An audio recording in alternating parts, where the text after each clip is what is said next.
માળિયા તાલુકાના ગૌશાળા સંચાલકોનું મામલતદાર શ્રી કે વાળા સાહેબને આવેદનપત્ર 2 માસ સુધી વિનામૂલ્યે ઘાસ આપવા માગણી।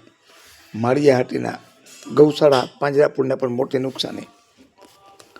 કમોસમી વરસાદથી ઠેર ઠેર મોટા પાયે નુકસાનીના સમાચારો મળી રહ્યા છે। ત્યારે માળિયા તાલુકામાં કુલ 40થી પણ વધારે ગૌશાળાઓ ચાલે છે। કમોસમી વરસાદથી માળિયા તાલુકાની 40થી પણ વધારે ગૌશાળામાં કમોસમી વરસાદથી મોટા પાયે નુકસાની થયેલી છે। મગફળી અને ઘાસચારો પલળી ગયું છે।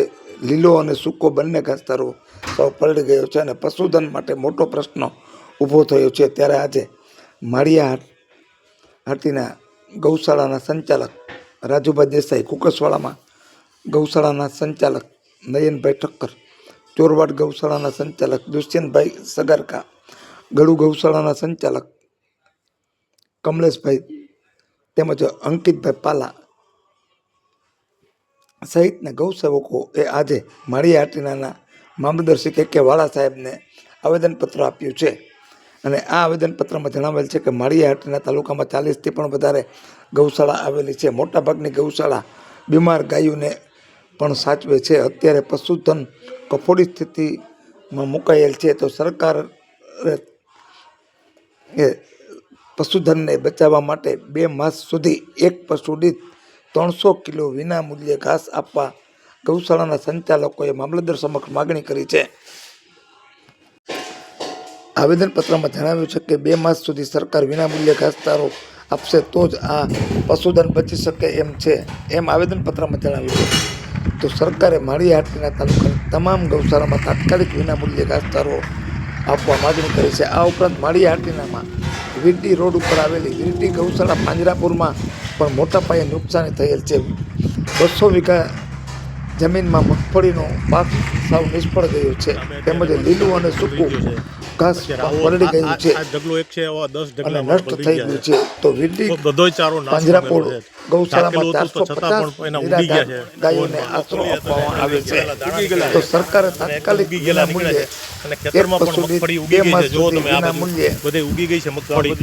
ઘાસચારો આપવા માળિયા ગૌશાળા પાંજરાપોળ ટ્રસ્ટી દાણા પણ આવા જો એકદમ આવા થઈ ગયા, રાજુભાઈ દેસાઈ સહિત કોઈ તેલ નીકળે એમ નથી, કોઈના પૈસા આવે એમ નથી, ચારો પણ નષ્ટ પામે છે। ચારા માટે અમે મગફળી વાવેલી, સબસ્ક્રાઇબર ચારો ગણાય ગાયો માટે, એના માટે મગફળી વાવીએ છીએ, ઉગાઈ ગઈ છે પણ અંદર ખોલો તો આવા દાણા નીકળે છે, હળી ગયેલા દાણા નીકળે છે। એટલે ચારો તો નષ્ટ પામેલ છે, પણ સાથે સાથે એમનો જે ઉપજ થાય એમાંથી જે મજૂરી નીકળે નથી, એ પણ નથી પૂરેપૂરી નીકળે એમ।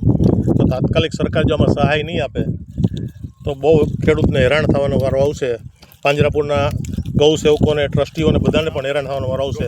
આમાં દોડવા જો બધા આવા થઈ ગયા છે, એકદમ દાણા પણ આવા જો એકદમ આવા થઈ ગયા, હળી ગયા છે, એમાં કોઈ તેલ નીકળે એમ નથી, કોઈના પૈસા આવે એમ નથી, ચારો પણ નષ્ટ પામેલ છે। ચારા માટે અમે મગફળી વાવેલી કે પાલો શ્રેષ્ઠ ચારો ગણાય ગાયો માટે, એના માટે મગફળી વાવીએ છીએ।